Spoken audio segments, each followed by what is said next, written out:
Neo skin ఇక్కడ anti ageing treatments కూడా ఇస్తున్నారు. It's just a phone call అవే.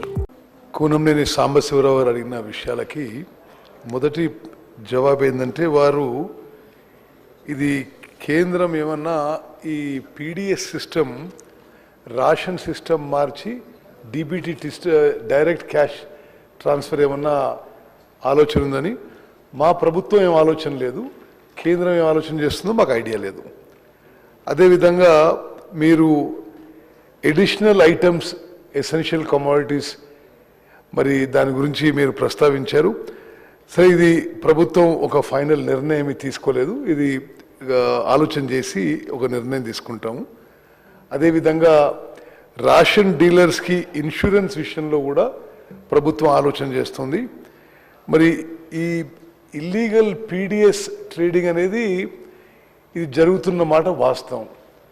ఎందుకంటే ఇప్పటి వరకు ఏదైతే రేషన్లో మనం ఇస్తున్నామో అది కోర్స్ గ్రెయిన్స్, దొడ్డు బియ్యం, దాని కన్జంప్షన్ తక్కువై మరి అది బ్లాక్ మార్కెట్లో వచ్చి రీపాలిషింగ్ అయ్యి రకరకాలుగా జరుగుతుంది.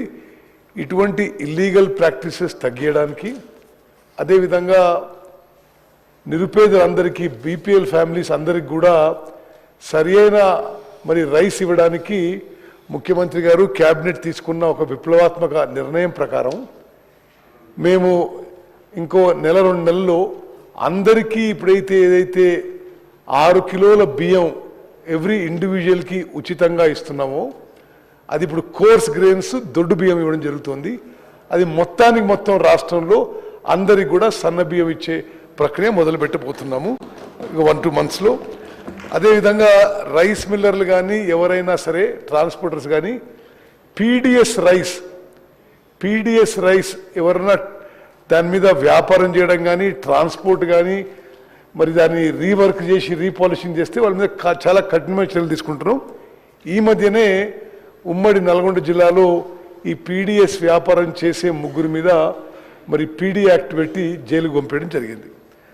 అదేవిధంగా మీరు వేరే గౌరవ సభ్యులు అడిగారు, ఇది 50 కిలోల బస్తాలో అంత రేషన్, అంత బియ్యం ఉండడం లేదని.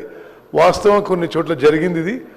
అందుకోసమే మేము కొత్తగా తీసుకున్న నిర్ణయంలో అన్ని ఎమ్మెల్యేస్ పాయింట్స్లో మరి వే బ్రిడ్జ్ పెట్టే ఒక ప్రక్రియ మొదలుపెట్టినాం. అదేవిధంగా మరి గౌరవ ముఖ్యమంత్రి గారు క్యాబినెట్ తీసుకున్న నిర్ణయం మేరకు ఈ సంక్రాంతి తర్వాత రాష్ట్రంలో ఎంతమంది బీపీఎల్ కుటుంబాలు ఉన్నారో, ఎంతమందికి ఎలిజిబిలిటీ ఉందో అందరికీ రేషన్ కార్డు ఇవ్వబోతున్నామని చెప్పి నేను మనవి చేస్తున్నాను. అదేవిధంగా మరి రాజశేఖర రెడ్డి గారు అడిగినట్టుగా ఇది వీటికి కమిషన్ విషయంలో కూడా తప్పనిసరి అది పరిశీలన చేస్తాం. మీరు చెప్పిన ఇంకో విషయం, సప్లై చైన్ లీకేజెస్ విషయంలో చాలా మరి కఠినంగా ఎక్సైజ్ చేస్తున్నాం. మీరు అన్నమాట వాస్తవం. మరి డీలర్లు ఈ సప్లై చైన్లో లీకేజీలో తక్కువ రావడానికి వాళ్ళు ఇబ్బంది పడకూడదనే విధంగా we're trying to control the supply chain leakages. ఈ గన్నీ బ్యాగ్స్ 500 గ్రాములు ఉండే మాట అది already taken into consideration. Gunny bag already taken into consideration. అయితే ఈ ట్రాన్స్పోర్టేషన్కి ఇతర ఛార్జీలకి 21 రూపాయలు సెంట్రల్ గవర్నమెంట్ ఇస్తుంది, అది డీలర్లకు ఇవ్వడం లేదని మీరు చెప్పిన విషయం సరే, తప్పనిసరిగా అది పరిశీలిస్తాము. మరి ఇంక్రీజ్ ఇన్ షాప్స్, మరి ఇప్పుడు మేము తీసుకున్న నిర్ణయం మేరకు ఈ మధ్య అంటే పోయిన ప్రభుత్వంలో ఒక 4000 కొత్త తండాలు గ్రామ పంచాయతీలుగా ఏర్పడ్డాయి. అక్కడ ఎక్కడెక్కడైతే వయబిలిటీ ఉంటుందో తప్పనిసరిగా కొత్త రేషన్ షాప్స్ ఇస్తాము.